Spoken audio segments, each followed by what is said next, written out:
Okay, what is up, everybody? Scott Ackerman here with Life Advice Live, where East meets West in the disciplines of life.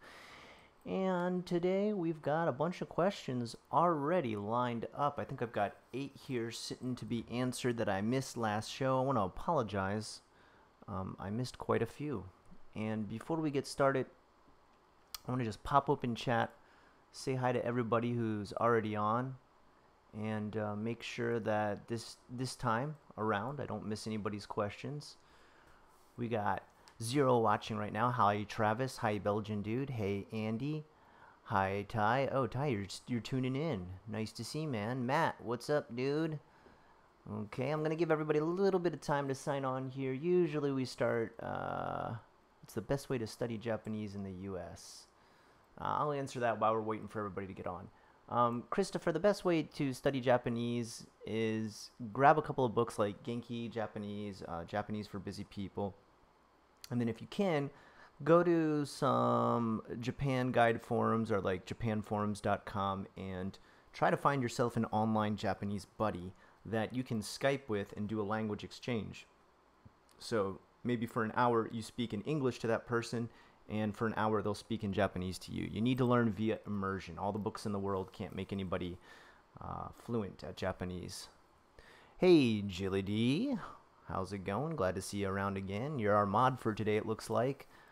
I'm sure we'll have a couple more mods sign on in just a bit, but we're just going to go ahead and give it a little bit of time. I'm doing good today, Travis. Thanks for asking. All right. You're gonna troll me, Ty? Okay.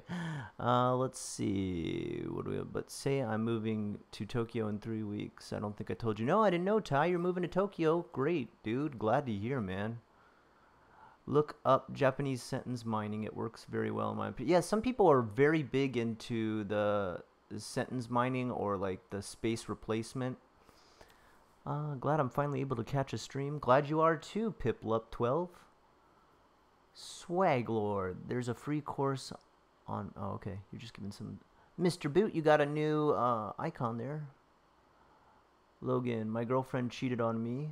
I'm sorry to hear that, Logan. Did you want like any advice on that, or did you just want to tell me that so I'd announce it to the chat? I don't know. How do I deal with relationships jealousy? That you got to be a little bit more specific than that, Duck Dive.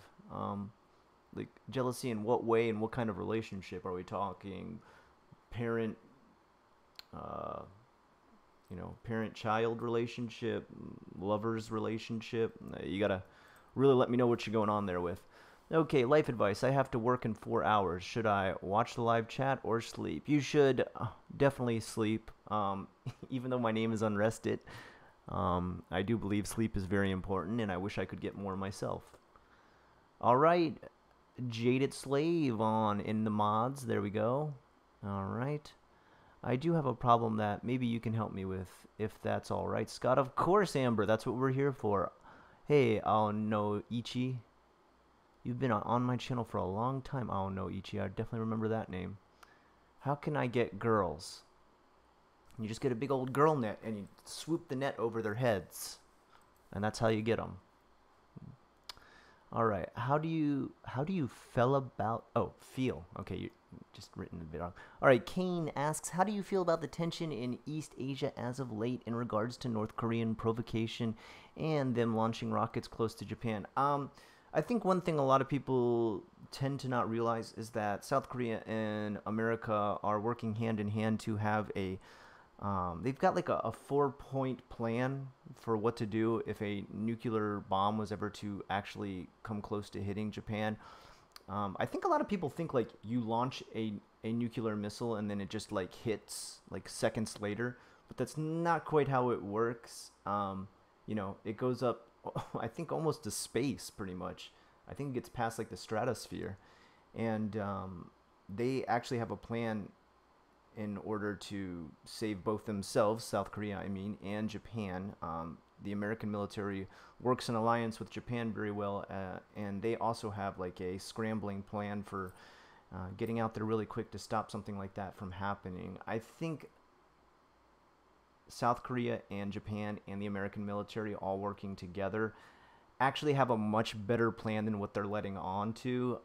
That's because, you know, they don't want to just slip up and tell the media, because the media will just blab everything. If you don't want to keep something a secret, tell it to the news.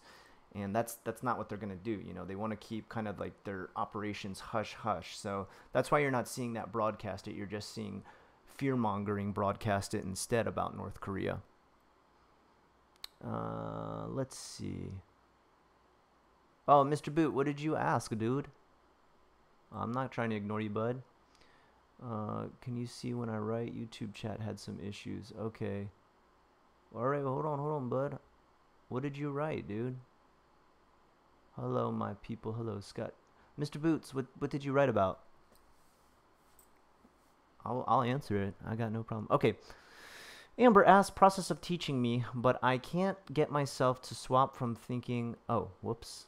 I missed the first part of this. Okay. I have Asperger's and currently got my motorcycle license. I have no car license. I took a safety course that taught me the basics, and my father has rode his bike for over 30 years. He is now in the sea?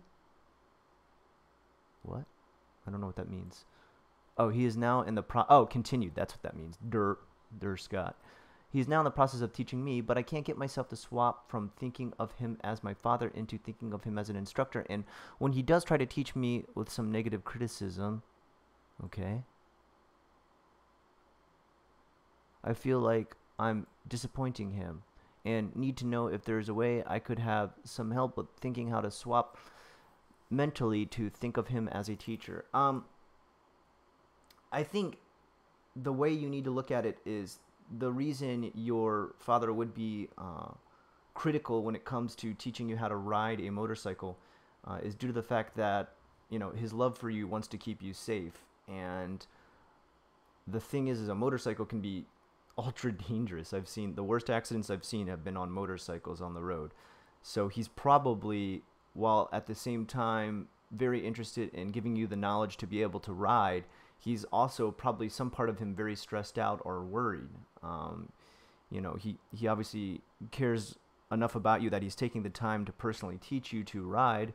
But he's probably very, what we call in Japanese, majime, about his way of thinking and the way of riding. I mean, he's got 30 years, all right? So if he is very direct and very strong with the way he teaches, it's because it comes from a place of deep experience. I mean, what do they say? Like something like 10,000 hours is when you become a master of something, and that's the equivalent to about 3 years. Well, your father's got 10 times that much with a motorcycle. So he is most likely quite good at what he does, and he just wants to probably give that to you. I think as a student of his, you need to switch off and on the relationship of student-teacher and child-parent when it comes to time to teach. For example, if you have a coach who's coaching you to play some sort of sport, when you hang out with that coach outside of the sport, for example, you have a team meet up at a restaurant or something like that, everybody's friendly and joking. The coach is not going to be really strict and, you know, hurl insults at you for messing up. But when it comes time for the competitive aspect of a sport to kick in, he has to flip a switch, and you have to flip that switch too along with him, and make sure you're ready to take that critical advice that will not just, you know, like a sport, help you be competitive, but for this, help you be safe on a motorcycle. I've just bumped my mic twice. I don't know what's going on with me today. All right. Okay.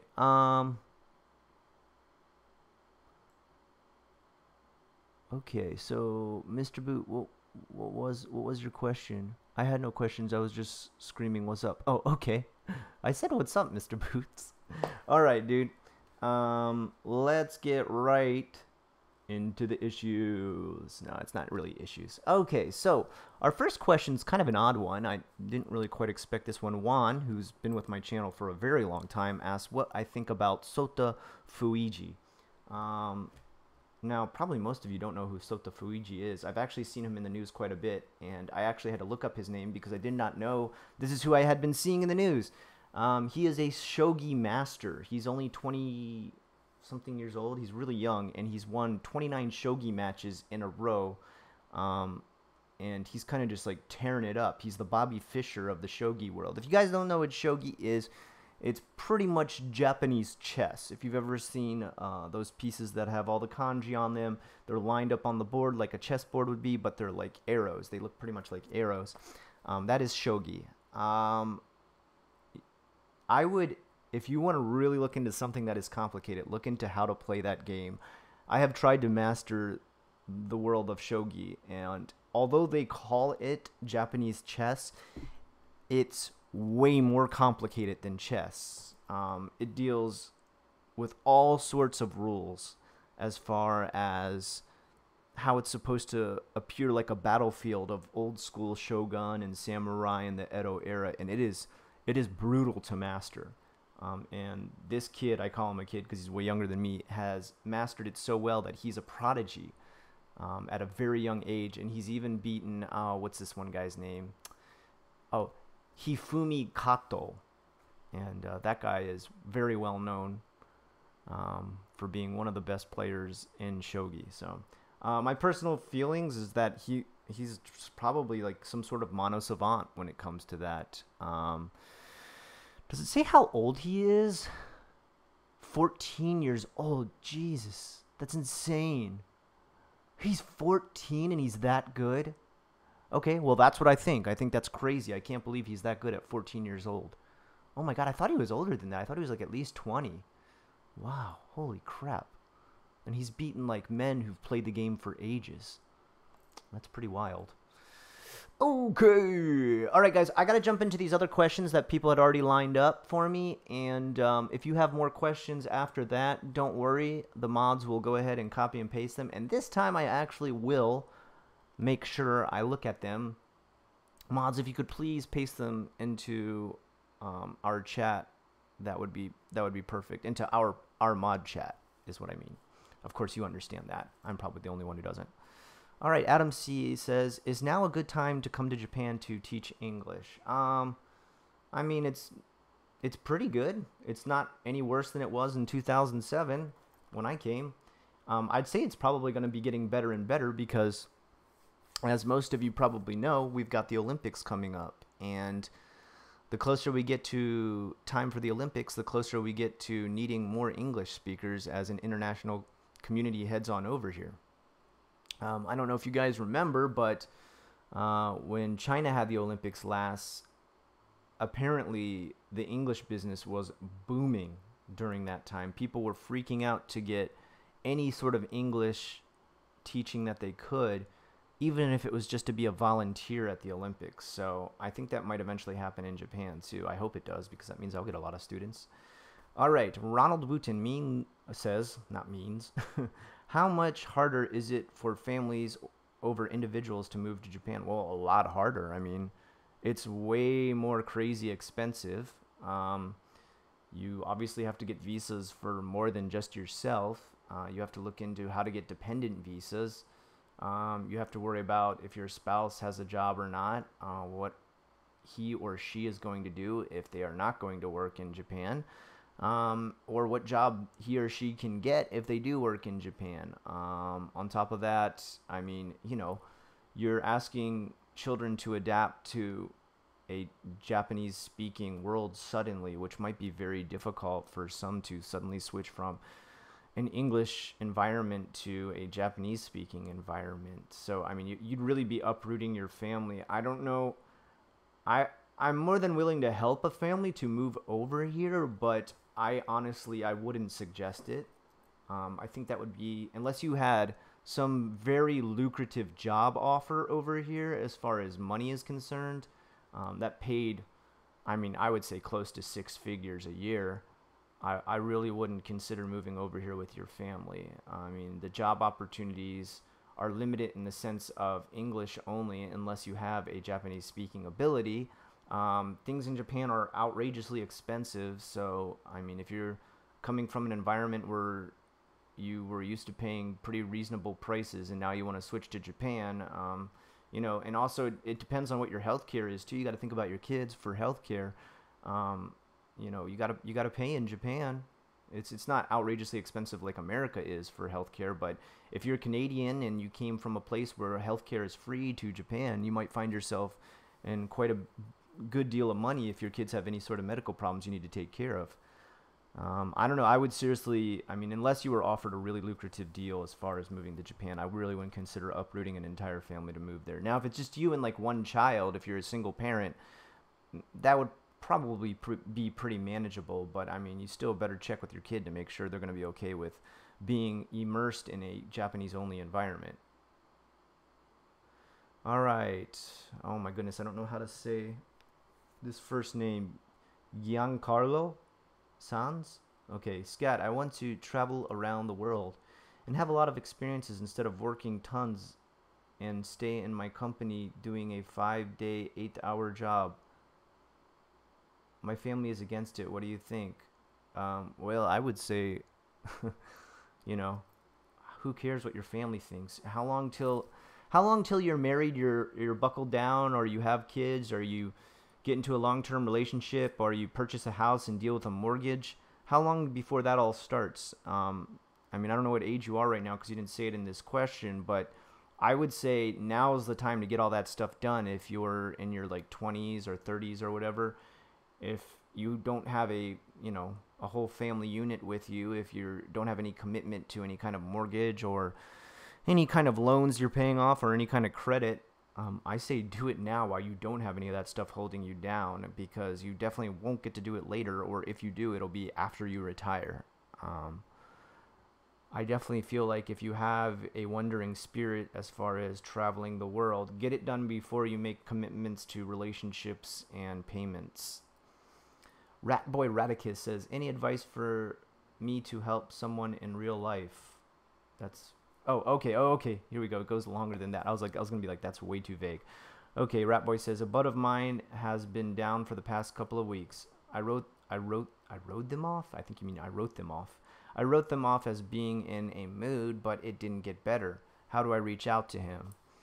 You gotta ask him what's bothering him. You gotta just straight up have a talk and say, look, man, if it's too personal, you don't need to talk to me about it, but I see you're feeling really down recently, and I just wanted to take this time to reach out to you and tell you if you need to talk about something, let me know. And usually, and this is why I do the show, if somebody's down about something, you don't necessarily need to have the right answers. You don't need to have like sage advice as far as what to do with their problem. Maybe you just need to listen to their problem. A lot of people don't have anybody to listen to their problems, or maybe people brush off their problems when they do listen to them. If you give that person your time and your ear and your respect as far as listening, I think you'll find that's quite uplifting, even if you don't have advice to offer on the situation. It lets someone just get stuff off their chest. All right, Sweet Ghost asks, being transgender is really hard. I don't know how to come out to my step family. They dismiss me. Well, obviously, I can't put myself in the shoes of anybody who's transgender or transitioning. I have had friends in the past, and I still have friends now, both in art school and here in Japan, that are transgender or transitioning. And I would say it's very difficult for them. There is no very quick silver bullet of an answer that will solve your problems. I think you need to be whoever you are and work on that. And when the time is right, and when you feel like you have a confident way of telling your step family sounds, I guess multiple people in your family are a step relation. Then it's time to tell them when you feel ready. If you don't feel ready, then don't tell them yet. Don't worry about it yet. There's a time and a place for everything. And when it comes to this, I would imagine the best time is when you feel like it's time. While this is also going on, I feel like you should keep in the back of your mind that when you do tell them, if they do struggle with it at first, if they do have problems processing this aspect of your choice in life, of how you feel about your own identity, Give them that time. All right. I've seen people who have told their parents or told, I guess I've never seen anybody tell their step family, but tell their parents, tell their mom, tell their dad. And at first they're hit with nothing but complete backlash and insults sometimes even. And then slowly, over time, the family starts to realize, no, wait, I don't care who they are or what they identify as or what choices they make in life. I love them. Okay? So that may be a healing process that your step family may need to go through too, with their own feelings as far as what they think of your choices. I'm not saying that's the right way for them to go about it. I'm just saying that it is good to, once you tell them, if you do deal with a backlash, to kind of wait, to give it some time to heal up.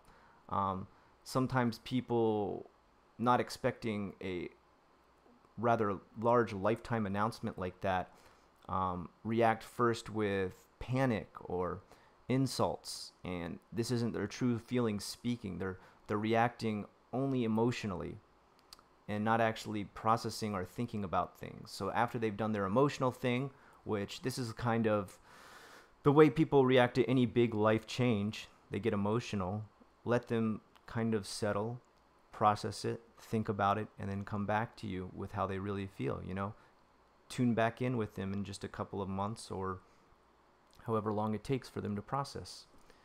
But at some point you are going to have to tell them, and I think while you're waiting to feel the right time out and figure out when you feel comfortable doing so, you should be processing the way in which you'll go about it, the words you'll choose, and what the right environment and setting would be in which to tell them. Nicholas Kato says, one question, what tier do I donate to be interviewed on Patreon? I'm guessing you mean like the training on Patreon? I mean, nobody's obligated to ever donate to my Patreon. If you do need some training and interview advice before you get to Japan, we have the $25, the $45, and the $75 package. That really depends, I would say, on how long it takes your country to process a visa. There's 1 month, 3 months, and 6 months, and that's usually the average amount for different countries. For example, Australia can get it incredibly fast with about 1 month, but like I said, my own country, America, takes like 6 months to process a visa. If you feel like this would help build your confidence and give you an edge on the job market here in Japan, I would say start out maybe with the 1 month plan, see if you like the training. If you do and you still have to wait a little bit longer, just upgrade to the 75 and get 6 months worth of training, interview, resume processing. And then when you get out here, I mean, you'll land a job quick. I promise you, I can help you land a job like crazy quick. I know everything they want to hear. I know exactly how to teach a demo lesson. I've been doing this for 10 years. If there's anything I'm very confident about, it's the way I interview and the way I demo lesson with companies here in Japan. I've never ever missed a job opportunity. Every interview I've ever gone to ever in Japan, I have been offered the job. I haven't always accepted it because maybe I got a better offer at the same time, but I have never missed out on a single interview. So I want to give you that skill. I'm not trying to be like, yo, I'm the best. I want to let you know that like I do know what's going on with that stuff. All right. Let me take a look here into chat and see what's going on. Okay, yes, I found it. Okay. All right, greetings from Germany. If you had to pick any other country in the world to live in, where would you pick? Probably Malaysia. From what I've heard, Malaysia is great for speaking both Japanese and English. Very clean country. I have heard there's a little bit of police corruption, but it's not nearly as bad as some Asian countries like the Philippines or like Cambodia or something. But for the most part, foreigners are actually treated pretty well there. My money's worth like a ton there, so I could easily afford medical care. Probably for the amount of money I make here in Japan, if I could bring that over to Malaysia, I could have like a massive house and have maids and even like, when I get into my older age, a nurse take care of me. So that's the other place I would consider living because I think about the future. All right. Let's see. Okay, Swag Lord 42069. I'm currently split between a career in music or math/physics.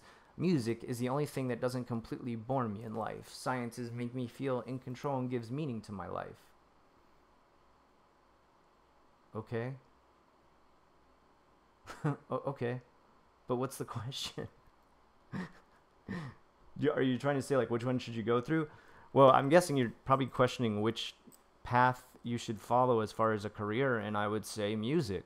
Um, you got to realize whenever you choose a career, that's usually 8 hours of your life each day that you're using on that. And if you can easily get into a career with music, I would say, make your passion your career. It'll make your life just incredibly enjoyable. That's what I've done with my own life is, made my passion my career. I think life becomes far more fulfilling. Each day doesn't feel wasted, and best of all, you don't come to work and get bored out of your skull. Yeah, people have got to realize that like half of your life is lived at work. I mean, that becomes like your second home, so you should really make it a home you love. Okay, Jacob Bean says, I have a question for you. I'm 30 years old and I feel like I'm going through a midlife crisis. Well, you're only going to live to 60, bro? I'm sorry to hear that. I'm in a dead-end job in IT and not sure what to do with my life. I have been looking at jobs in Japan and I was wondering if 4.5 yen a year, 4.5 yen? What? Oh, around 40K. Okay, so, okay. You mean Yonhaku Juman yen. Okay. 40,000. Yeah, if you're making 45,000, $40,000 a year in Japan, yeah, you would definitely be surviving very well. You would be okay. I mean, even in the city, maybe only Tokyo it might be a little bit more difficult, but I think you'd be okay. Usually, about 30,000 American dollars a year, you'd still be living a middle class life in Japan. So, 40K, of course, yeah, that would be more than enough. All right. Piplup12, Scott, if you had to live in South Korea, Hong Kong, mainland China, or Singapore, which one would you choose? Probably Singapore. I think Singapore is more open to an international community than the rest of those. China, sorry, I've heard horrible things about China. Dude. I'm really sorry. I'm sure China is a great country, but like, for example, I've heard healthcare really sucks there. As far as like, if you go to the hospital, you pay for everything up front and you do everything yourself. So like even if you have like an IV bag, you have to go buy the IV bag, bring the IV bag over. Like, I don't think you have to actually hook it up yourself into your skin. The nurses will do that, but you pretty much like do everything yourself. Like, they don't take care of anything. Yeah, I don't know. I've only heard bad things about China, so sorry, China. No offense. If you had to live in South Korea, the only thing I don't like about South Korea is I heard it's like way more racist than Japan. And for example, Martin and Simone from Eat Your Kimchi, who now live in Japan, say comparably to Japan, South Korea is way more hard to live in as a gaijin. So, Singapore. All right. Anything else we got? Am I missing anything else? Serious question. My biggest fear of going to live abroad is to have that call telling me my mother has passed away, as she is pretty old and needs help often. I struggle a bit with that. I can understand that. Like, I can understand why you'd be worried about that. I myself worry about one day getting the call that either of my parents have passed, even though they're both in great health. Obviously, long distance passing in the family would be incredibly unsettling and saddening. But at the same time, I mean, death is inevitable for everybody. So we can't let it bind us to a certain spot or a certain lifestyle. I don't think your mother would want you merely to wait around for her to die. I think your mother would want the best for you if she's, a decent parent. As parents, we want our kids to pursue their dreams, their goals, and a better future. And if coming to Japan would do that for you, I don't think your mom would want you to hold out just so you can wait for her to die. I think as a parent, and especially as we get older and we know death is inevitable, We want to see our children leave the nest rather than sitting around waiting, no matter what the reason may be because of us. I mean, even if I was in bad health and my kids were taking care of me and my son was offered an amazing job overseas, I would tell him to go, even if it meant that I got worse care or I eventually died from it. Because, you know, of course, we would sacrifice ourselves for our kids. We would sacrifice our health, our life, anything for our kids. I'm not saying your mom has to go to that extreme, but I think she would want to see you pursue your happiness more so than wait around for her death. Okay, Cutie Fly. Hey, Scott, would be comfortable giving art advice? Yeah, sure. And if so, I have a question about shaky hands. Do you ever get them? And if so, is there anything you can do about it? Yes and no. I've gotten shaky hands before. From either I guess tired muscles, or I used to take a headache medication one time and make my hands shake. Or maybe if I've just worked my hands too hard on drawing. I mean, if that's the case, if you've worked your hands too hard, then you need to take a break. I used to try to draw like 12 hours a day, and it's not healthy. You can't do that. Like your fingers will start to physically deteriorate. Like you'll start to actually get like pains and cramps. Some of the things you can do is just some finger exercises and stuff.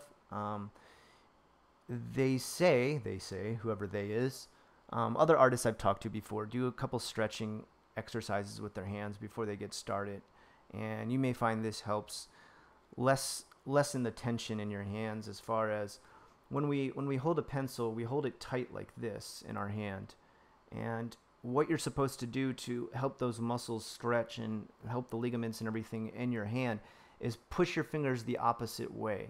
Now, I'm not saying go to the extreme of bending them all the way back and breaking them, but like, for example, just pressing them against like your hand like this and stretching them, or putting them against the table and stretching them each way. Oh, $5 from Jacob. Thank you so much, man. Put some stretches into your hands, stretch out your wrist here too. I think a lot of people don't realize that a lot of the tension in your hands actually can come from your wrist. Do some stretching exercises like that. Look up online too, some stretching exercises for drawing. Also think about working on your breath work, as far as how you breathe when you draw. How you breathe can deal a lot with how much you shake. If I'm kind of worked up over something, it's usually not a good time to draw.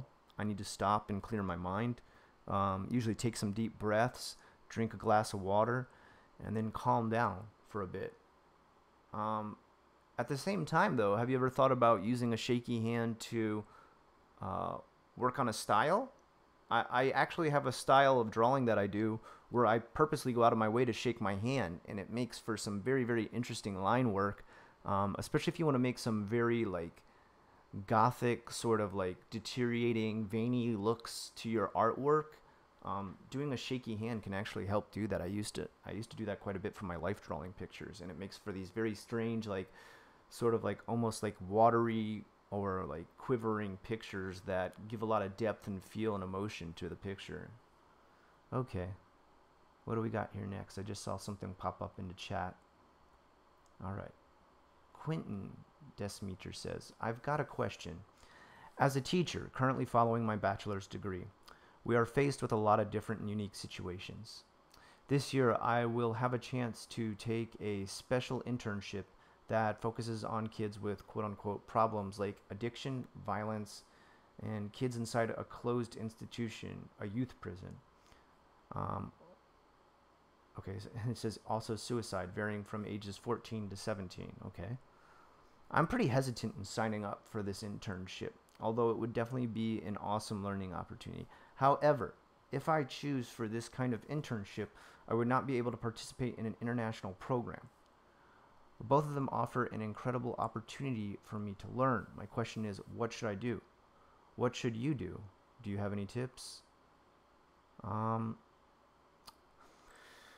mean, that's really a hard choice. I think you need to choose what your passion is. Are you more interested in doing an international internship than working with kids with problems? I don't know if that's the PC term, kids with problems. I would say you need to pursue what you feel the most passionate about teaching. I mean, when it comes to teaching, teaching is all about passion. If someone told me, Scott, you have a choice between teaching English and math, I'm going to teach English. I'm not a big fan of math. So the same thing goes for this situation. What are you a bigger fan of helping? Are you more interested in helping an international community, or are you more interested in helping some of these downtrodden kids? Um, Personally, at this point in my own life, what I would choose, I guess that's the question you're asking me. You say, what would you do? I would probably try to help the downtrodden kids, the kids with the addiction, the suicide, but that's because I feel very comfortable at this point with handling some very tricky situations as far as people who've dealt with a lot of troubles.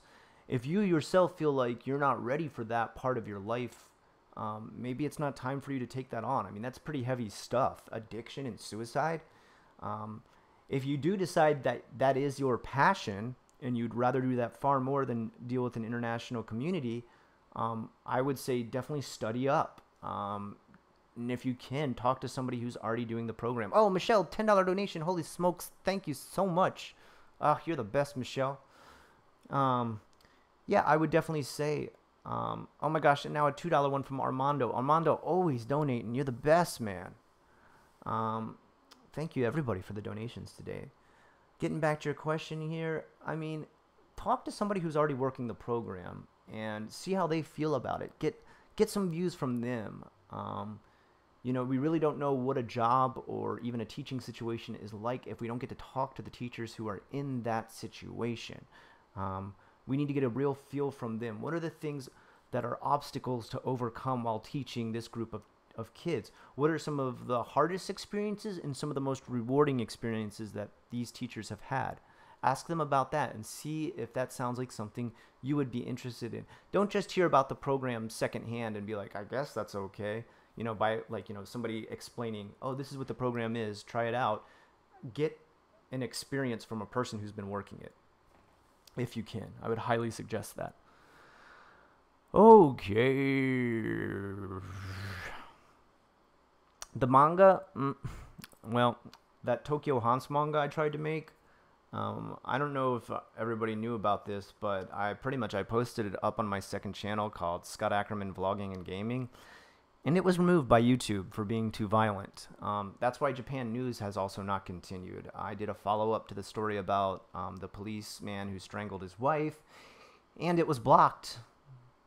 So, I mean, I can't get past the censorship. That means I can't create the way I want to create. I'm not going to compromise and try to put like some sort of watered down version of my comic book. So YouTube's kind of screwed all of us over as far as that's concerned, and I'm really sorry, guys. What's the job prospects for translators in Japan?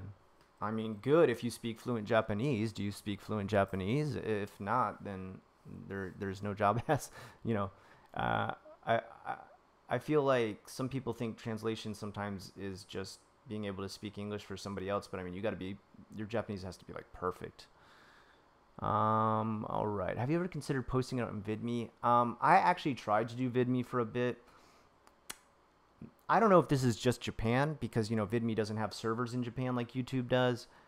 Uploading from Japan is like insane. I tried to upload a 6-minute video and it took almost a whole day from Japan. So I gave up. All right. Is there any way to become an English teacher job without a bachelor's degree? Yeah, you can do it. It's a lot more work, but you can do it. It's been done. Been sub for years. Super stoked to see your channel growing, man. Keep it up. Thanks, Murphy. Thanks for being subscribed for years. Jacob, I know you probably answered this a lot, but is there any way to become an English? Yeah, I just said yeah. There is, dude. You can do it. You look into it. Search for becoming an English teacher without a bachelor's degree. There's actually a couple videos on YouTube about it now. Hi, my name is Janet. I have a question regarding workplace rivalry / bullying.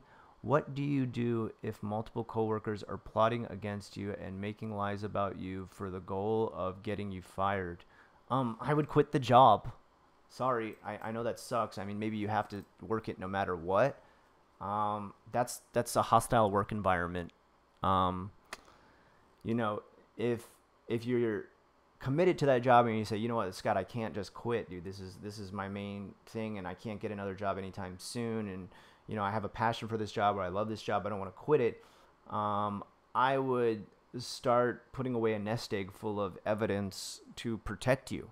Um, Check and double check everything you do to make sure you have a backup plan, and make sure you back yourself up with everything you do. Like, if there's some way they can try and get you in trouble that you know about, think a couple steps ahead of how you would prove yourself innocent, or think a couple steps ahead of how you would defuse a bullying situation, or think a couple steps ahead of what you would do if you were accused of something that you didn't actually do at work. How would you have evidence? How would you put together some sort of packet of information that shows what you've done, what you've accomplished, and what the things that these bullies are accusing you of doing or trying to get you in trouble for could be stamped out by you having a certain kind of evidence. Think a couple steps ahead and always stay ahead of the bullies. I mean, but at the same time, that's going to create a very tense environment for you.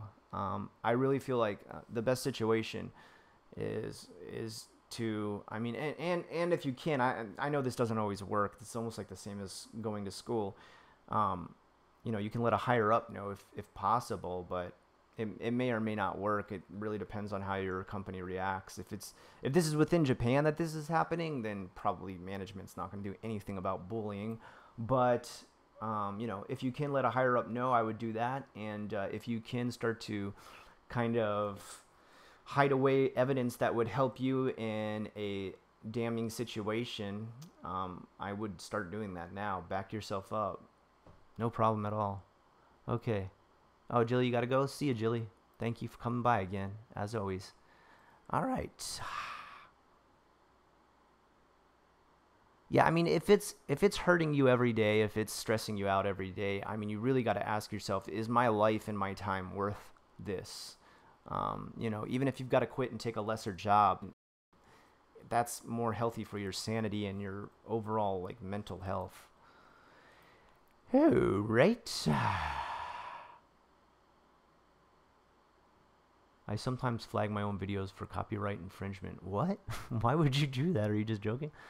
Scott, would you have any advice regarding body image or weight for someone like me with anorexia? Anorexia is not something I myself have dealt with, so I'm saying this coming from the viewpoint of someone who's never had it themselves. I'm not sure what the situation is as far as your own anorexia is concerned, but most times I know it has to deal with body dysmorphic disorder, and I think what you need to do is get professional advice as far as dealing with this. I can tell you that you're beautiful, that no matter how you are, you're beautiful, and but that's not going to help. Your family can tell you that, your friends can tell you that, and that doesn't matter to a person suffering from anorexia or bulimia or body dysmorphic disorder. They constantly see themselves. What you need is professional help from a psychologist who specializes in anorexia or ED orders, and can really help you build the toolkit that you need to break down why you keep doing this to yourself. Number one, don't blame yourself for this problem. This isn't, you trying to self-destruct or, vandalize your own body, but it is something that you are dealing with, whether it be from an inside or outside source, is what a professional will be able to help you with and work through.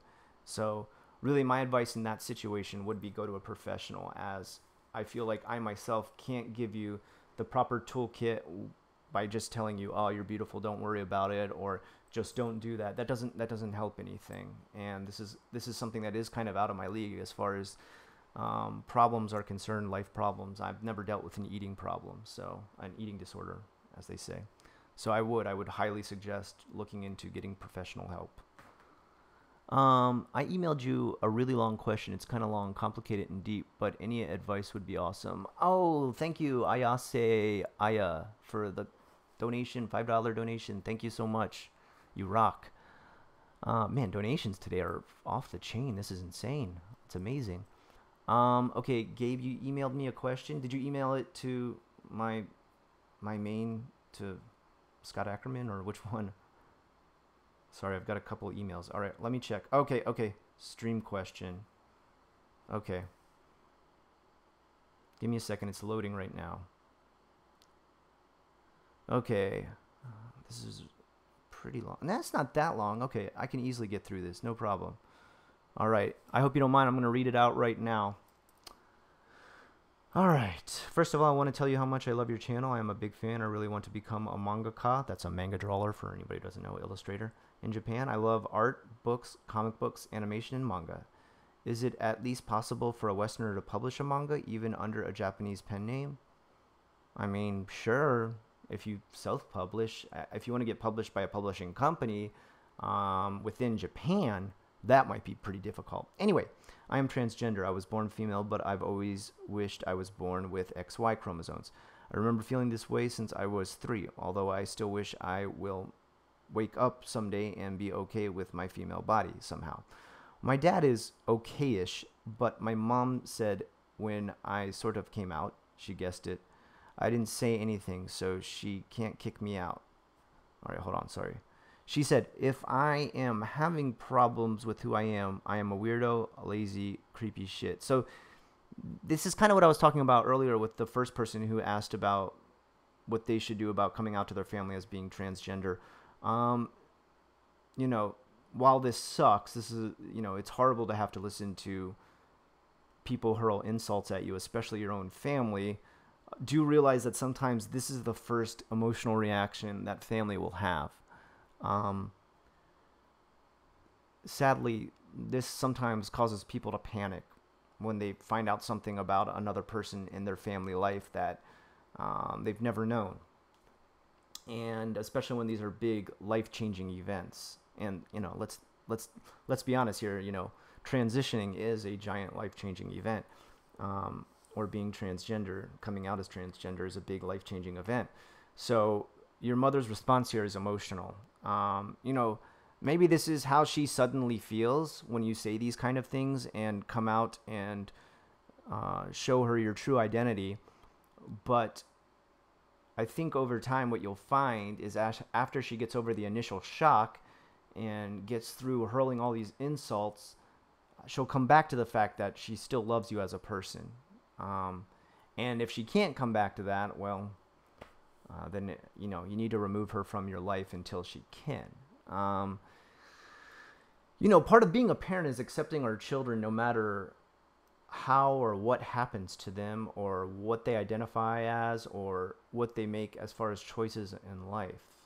You know, no one should stop loving their child because of how they identify or how they transition or how their life changes.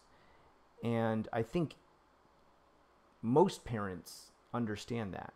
And while sometimes we might violently or insultingly react to something we didn't foresee our child doing or becoming or identifying as, over time we learn to accept the fact that that is still our child no matter what they choose in life. And that's who we love, is that child, you know. And that child doesn't have to be, oh, this is only my male child, this is only my female child. Over time, I think any parent can come to realize that this is my child, all right? No matter what the identity be, no matter what, you can't take away the fact that the identity is your child, okay? No matter, you know, what sex they choose, you know, what they identify as, their title is still your child, and you love that child. It should be unconditional, and if it truly is, they should still love you no matter what, although their first reaction might be very emotional and insulting. Anyway, sorry, I'm going to continue on. My nicknames at home are lazy, creepy shit. Well, that sucks, man. I should move to Australia so she doesn't have to see me or live in the same house. I live in the UK, so I guess Japan is far away enough. The rest of the family is conservative Catholic, so I doubt they will be supportive. She's been abusive since I was 2 and encouraged me to take my own life. Well, she just doesn't sound like a very good person. You know, there is times in our life where we have to cut ourselves off from our own family. And there are times where even if they're integral family members, we need to remove them if they're being destructive. You know, if what she's doing is only seeking out destruction as far as you are concerned, then that's something you need to remove from your life until she can get help for herself or she can learn to accept you for who you are. Um, while I'm saying that she should eventually come around to realizing you are still her child and she should love that child unconditionally, I'm not saying that is 100% going to happen. And if it cannot, then she needs to be removed from your life. Sorry to say, but it's true. My dad, although supportive, was never around because of work. I tried moving out when I went to college. I just finished my first year doing a science degree I hate, but I had to move out of my flat before the first term finished and back home after I almost overdosed, half intentionally, half not, on alcohol and pills. I have my 19th birthday in early July, and my final results come out after the 12th, which I am sure I've failed. So I'm sort of in limbo, no man's land. Maybe college isn't for you, though. I mean, let's be honest. These days, I mean, what is college at this point? It's a piece of paper. And aside from getting like a master's or, you know, a terminal degree or a PhD, I mean, it doesn't really make a big difference on career choices at this point. I myself feel like my own degree was pretty pointless. While it has helped me get a visa in Japan, and if that's your intention, I would say pursue it. But it's been proven that as far as America is concerned, 70% of people do not go into the career field that they studied in college after graduating. The average American, 70% of them who go through college don't go into the career choice that they chose in college. You know, maybe whatever you're studying right now isn't what you're going to do for your entire life. Maybe you can come back to schooling when things have settled down a bit. It sounds like you're trying to deal with schooling, which is extremely stressful, on top of dealing with an identity crisis, on top of dealing with a crisis within your family as far as how your mom is treating you. I mean, this is too much on you. This is too much. Deal with who you are first, all right? Adapt to your new identity of the person you've always wanted to become. Work on that. While you're working on that, try to keep the other stuff minimal. You know, get a job at least to support yourself, but don't make that job something that, you know, drives stress into your life. After you've gotten over this hump in your life and finally found the true you, get into looking into a future career advance as far as, do you want to move up in the job you're already working at? Do you want to go back to school? Then get that taken care of. In the background, you know, you can talk to your dad for a little bit of support, it sounds like. And maybe you need to just cut your mom off for right now. I've been suicidal since I was 9, so I accept it as part of my personality. I'm just a melancholic, sardonic, slightly sociopathic piece of shit. It's just normal for me. Well, first of all, I hate to hear you talk about yourself like that. Second of all, I don't know if right now you're going through the hormone treatment for transitioning, but I will say for all my friends who have transitioned before, this seems to be an incredibly difficult part when they go on the hormone treatment. Their emotions are all over the place. And I found during this time, they really get depressed. They really get upset. This is the time where they were the most, if they were ever suicidal, this is the most. And if you are feeling like this, number one, you need to get in contact with the suicide hotline.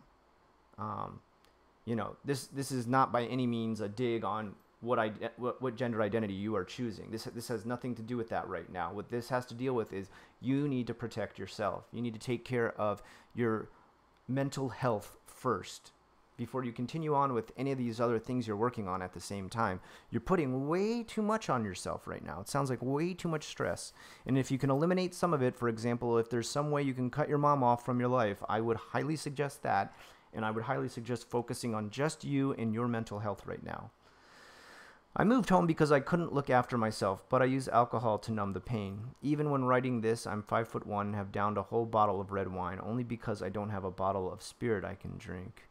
Well, that's another thing. You need to look into some sort of help with, as far as, I don't know if AA is the best. While I think it does help some people, I think there are different programs that help better, but there are support groups out there that are free, and that's something else you need to look into. It looks like you need a lot of support right now. you need to have some sort of mental health figure in your life, as far as, either psychiatric or psychological. I don't know how health insurance works in the UK, but I'm pretty sure it's either free or cheaper than America. I know in America it's pretty expensive, but if you can get any kind of help like that, look for support groups in your area too, and maybe stay away from the ones that are connected to your local Catholic church or whatever you've got going on as far as religion. I find it's better when they're secular and they're not connected to using, an imaginary friend as the PowerPoint.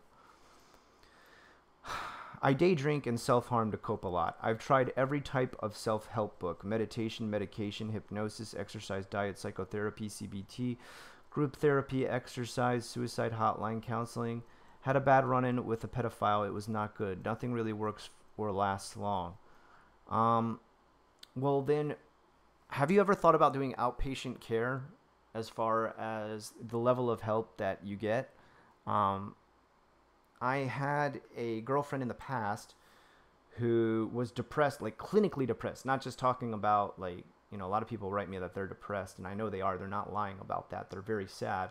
But clinically depressed, where like chemically in their brain things were going wrong to make them depressed, while they couldn't pinpoint anything in their life. And they knew it was just an inside internal force. And she had to go to outpatient care to finally get this taken care of. It was the only way to get her out of this funk. And it sounds like you could definitely use this right now. I mean, this sounds severe. This sounds like you need to get some outpatient help ASAP. And if I had a hotline in your area that could get you in contact with the people who could put you up with that, I would. But unfortunately, I don't know worldwide how to get in contact with anybody who would know how to do that. When I have the money, I don't know, when I want to go to Japan and live as a transgender man, even if I hate myself for being trans, which you shouldn't. I don't know. I don't think you should hate who you feel you truly are. What are the practicalities of this? How easy is it to access hormone replacement therapy? Well, I've got 2 friends who are transgender in Japan, and they're able to access it. The only thing I would say, and I know this sucks, and I'm not, this is not a judgment from me, but you need to keep it kind of on the down low from any English job that you would work. Japan is still very conservative and very backwards, but I feel like Japan is way out of the picture right now. Japan is not something you need to figure out right now. You need to work on you. You need to get in touch with who you are and where you're going with this life of yours. You need to put aside jobs, put aside dealing with your mom right now, and put aside thinking about Japan, and focus on getting some sort of outpatient care. You need to really, really look into a transgender community that you can talk to in your area or close to your area, or somewhere online that can help you in your area, that can put you in contact with the proper and unique medical care that you need, both mentally and physically. Don't let this get out of hand. Don't let this go too far. If you're already suicidal, I mean, it's gotten too far. You need to get this figured out first. This aspect of your pain figured out first. Just me telling you, oh, you shouldn't hate yourself for being transgender. You shouldn't hate yourself for the choices you make in life. That can only help so much. I'm just a random on the internet. What you need is professional level outpatient care, help from a transgender community that understands your unique situation.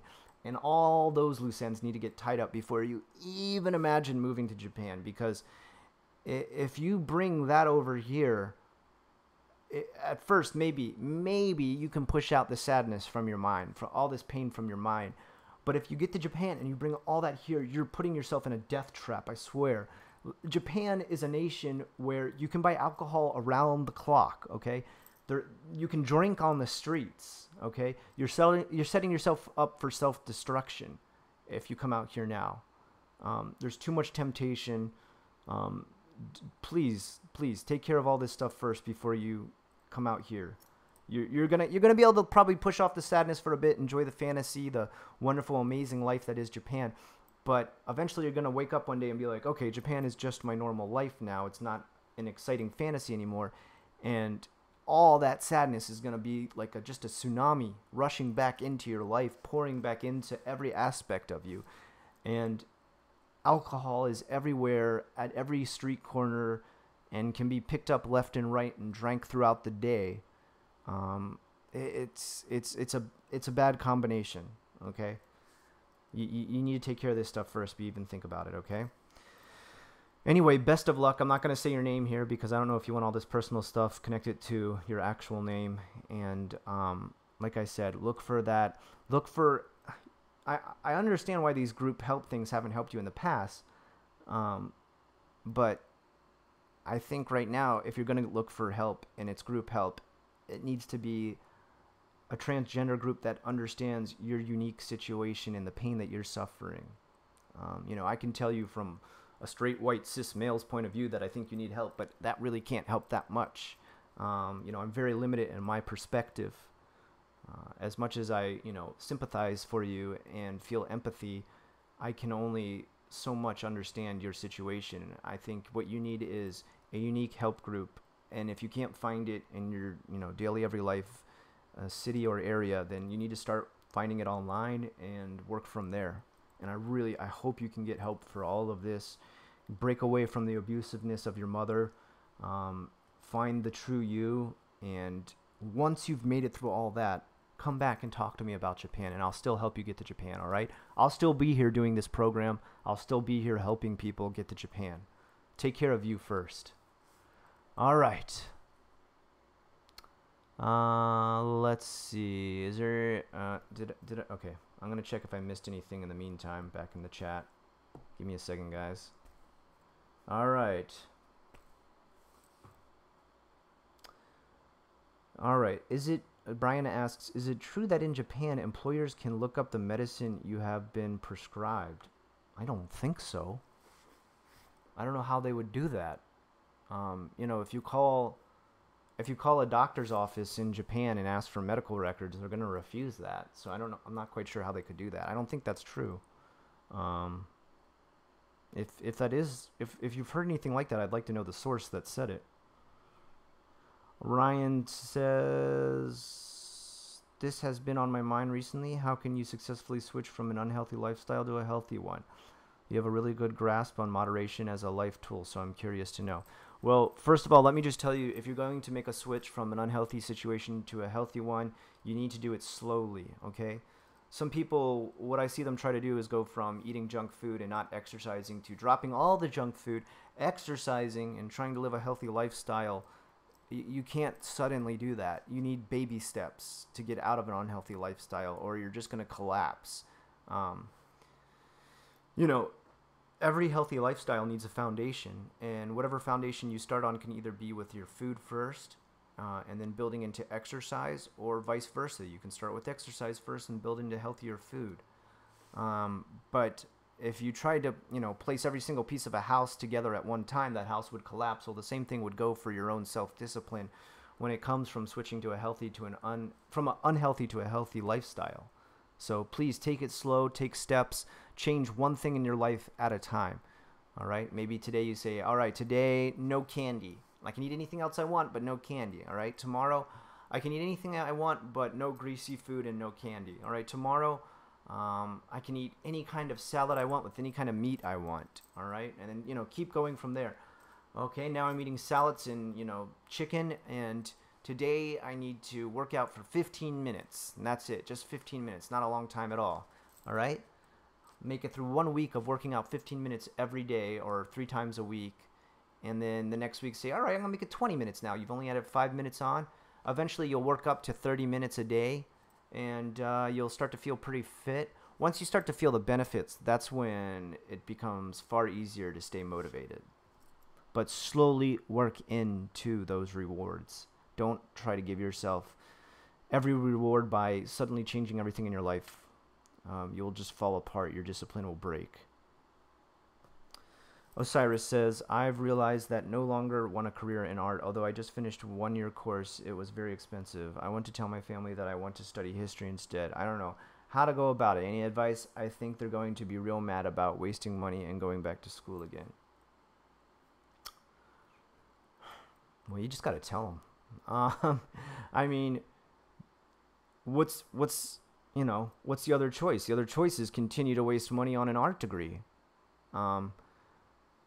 best you tell them now. Um, you know, I would go in with a plan of how you're going to pay them back. And they might not even ask. They might say, no, no, no, you don't have to pay us back. Education, it's worth it. All right? It's not a waste of money. Go in and set yourself up with how you're going to allow them to receive this information.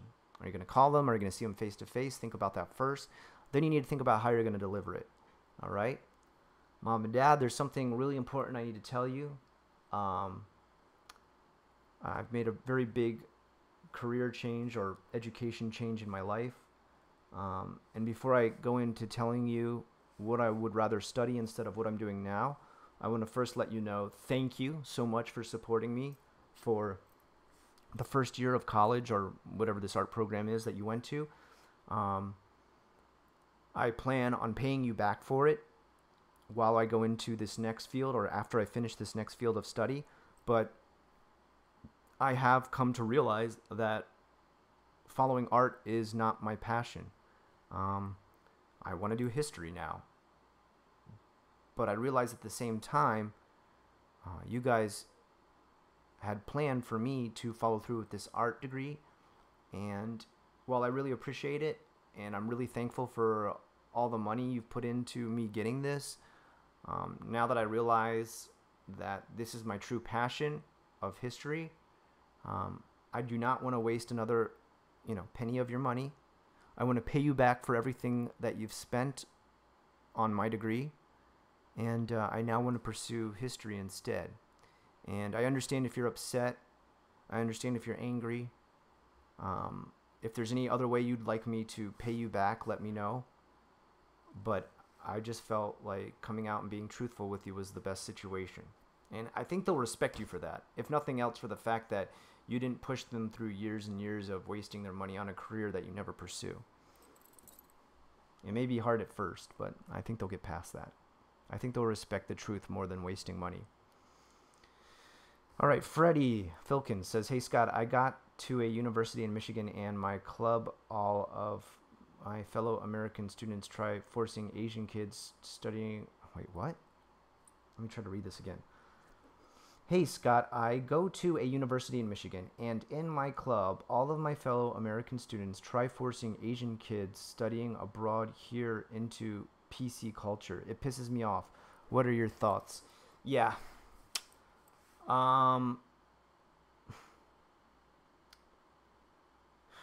It's a difficult situation. The thing is, if you put yourself into another country's environment, for example, if I were an American, I went abroad to study Japanese at a Japanese university, and, it had its own very Japanese and Eastern environment, I would say I do need to assimilate to how that environment works to get rid of tension while I'm there. As soon as I get home, I need to go back to being myself. If I were to give any advice to these people being forced into this American PC SJW way, I would say, do what pleases those people around you for right now. But as soon as you're out of ear or mouth reach or whatever, just be yourself. I know it's frustrating. I know it's annoying. But one thing we do need to do when we go to another country is adapt in order to lessen the tensions. Anand, thank you so much for the $500 donation. $5 donation. Sorry. I wish it was $5. It's okay. Nobody needs to do $500 donation, but thank you. All right. Holy smokes. The questions just keep coming. We're at like over an hour now, but I want to get these, I kind of screwed up last time and didn't get them all, so. Okay. I missed some here at the bottom. Okay, Mr. Boots. Can I ask you a favor? I'm trying to create a bridge between Japanese, Canadian, American gamers. Would you support my channel and have the boys and girls subscribe? Please, please. Yeah, of course. I'll shout it out. You may want to check out gaijingamers.com too. I think that would be a good forum for you to check out and let them know on there. Okay. All right. And do I have anybody else left? I'm starting to get hoarse here, so I gotta end it soon. Hey, Hey, Scott, you got any free time afterwards for a Skype chat? I got a couple interviews I need to do, but if I can get through all those, then I can get to you, Jake, after that. I'm sorry, I'm like way behind on these. So much going on right now in life. No problem, Mr. Boots. I'll totally shout it out. SJWs make the West look bad. Yes, they also make YouTube look bad. I used to really consider myself liberal until SJWs came around, and now I'm temperate. Now I'm just a moderate. I'm in between. All right. Thank you, Scott. No problem. All right. I'm just checking to make sure I didn't. A rich dude who used to beat his wife dies in a car accident. He comes back as a ghost once a week to ask for forgiveness. She is unable to forgive. Oh, sounds like an interesting story. Oh, did I miss anything? Oh, okay. Oh, okay. Was the Mr. Boots one the last one? I want to see what he. Okay. Whenever I check whatever the deleted messages are, it's just like, oh, really? Okay. It always cracks me up. All right, guys. I can't go back any further. The chat actually won't let me. Okay. Instead of going to normal college, I'm considering going to a trade school and getting an apprenticeship doing something I love. I'm interested in some academic subjects, but what should I do? I think you should pursue the trade school. Like I said, a job, a career is 8 hours of your life every day. Make it something you're passionate about. Okay. So that was for John A. All right, do I have everybody? Did I finish everybody's questions? Did I miss anybody? I want to make sure before I sign off today. Let me just let chat catch up. No problem, John. I have a friend in Georgia who's only 23, and his wife and son, he's a carpenter in Georgia. Trades are valuable. Yeah. I mean, actually, if you have a good enough trade, like if you're doing like electrical or like engineering or something like that, like there's actually a good chance to be able to go to another country if you're interested in travel and stuff too. Some countries, like I think Australia they always need some sort of trade, so it's very easy to get a visa with them. No problem, Jake. Hey guys, do you like subscribing to Mr. Boot? Oh, okay, so Mr. Boot has a Japan, Canada, American-based gaming going on. Oh, Jenny, thank you so much for the donation. Oh my goodness, donations today were just off the chain. Do people still say that, off the chain? I don't know. My English is very outdated here in Japan. I don't have a question right now. I'm just glad to catch up with the stream and say hello. I'm glad you came on, Gab, I think. I really enjoyed listening to you. Good luck in the future. Yeah, no problem. Hey, Ida, what's up? Glad to see you came on. All right. I think I got everything today. I think I actually made it through all the questions. I've got to get on to interviews next, so I better log right off and get right into the interviews. And, okay, yep. It looks like Scott's slipping you a note. 4 a.m. Okay. Your donation blocked the shout out. Okay, so check out Mr. Boots' channel. Mr. Boot, not Mr. Boots. I say Mr. Boots because I always want to do plural. Mr. Space Boot. And he's got like a little SNES controller for his icon. Mr. Boot. And I will win $1 million. He won't dollards? Dollards? Dollards? Are those like Dolans like in Second Life? All right. I think that's everything. I think that's everybody. Please shout me out. Everybody. Pickles Inky. Shout out. There you go. You got it, bud.